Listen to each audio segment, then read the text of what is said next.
as you just heard, but she is one of the world's most renowned classical violinists, the first American and the youngest violinist to win gold at the Sebastian Bach competition. Rachel Barton Pine is now in Israel to perform in the Tel Aviv Soloists ensemble. And we're very happy to have her here with us. Hello and welcome. Always great to be here in Israel. Is this your first time? This is not your first time. This is my 6th time. Your 6th time. I have to keep coming back for the hummus. Exactly, right? You definitely cannot get the same hummus in the States.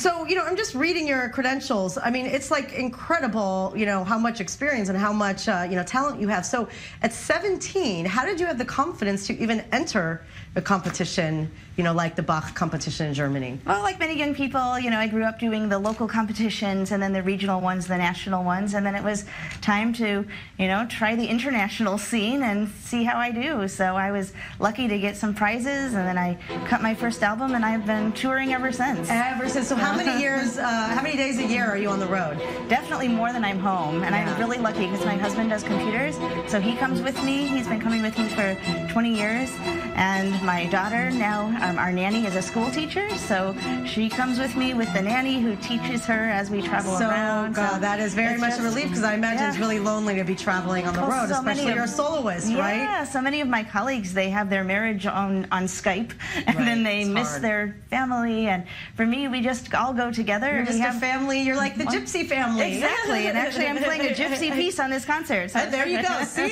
How about that? So first of all, tell us about being here in Tel Aviv. This is a special festival, but have you, is this what you've come here to do in the past, or you've done other shows? Yeah, I've done a number of recitals and visited some of the kibbutzim, but I've performed in the past with the Israel Chamber Orchestra, and this is my first collaboration, this time with the Tel Aviv Soloists, which is a wonderful, wonderful chamber orchestra. I've been so impressed with them, and it's going to be such an exciting concert. So is it one show? Actually 4 concerts in Tel Aviv, Jerusalem, Kfar Shumarat, is that how you pronounce it? Kfar Shumarat. I was going the wrong person. And also Haifa.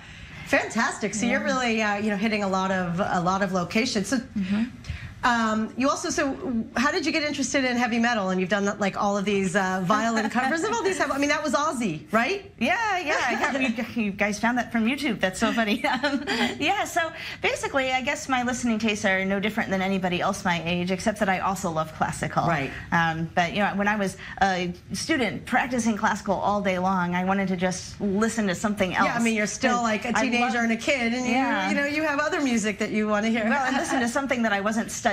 So, so somehow I was drawn to heavy metal, and I loved the I still do, I love the intensity, but actually once I started trying to play some of it on my violin just for fun, I realized that actually a lot of the great rock musicians were classically trained and consider their music to be very classically inspired. Wow, that's so there's a lot of connections there. Talk about your violin in particular. I'm reading about this. This is a violin from like the 1700s? Yeah. How did this fall into your possession? It doesn't feel very ancient when I'm here in Israel. Exactly, this is nothing. This is pretty new. So funny, right, exactly. 1742, from Cremona, Italy, by the great maker Guarneri, who's sort of the other renowned maker along with Stradivari. So this is the same year and the same maker as Paganini's violin. So I'm playing some Paganini on this concert, and it's just really gives you the sound that you need.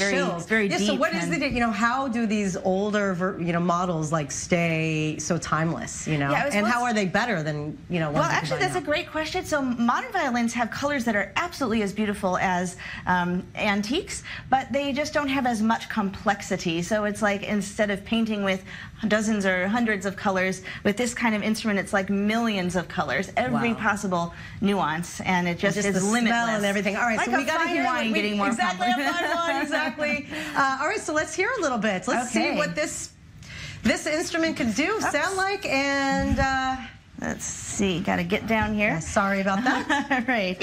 So you can just sit and play violin at the same time. Actually, you'll see how this classical gypsy piece is kind of close to metal.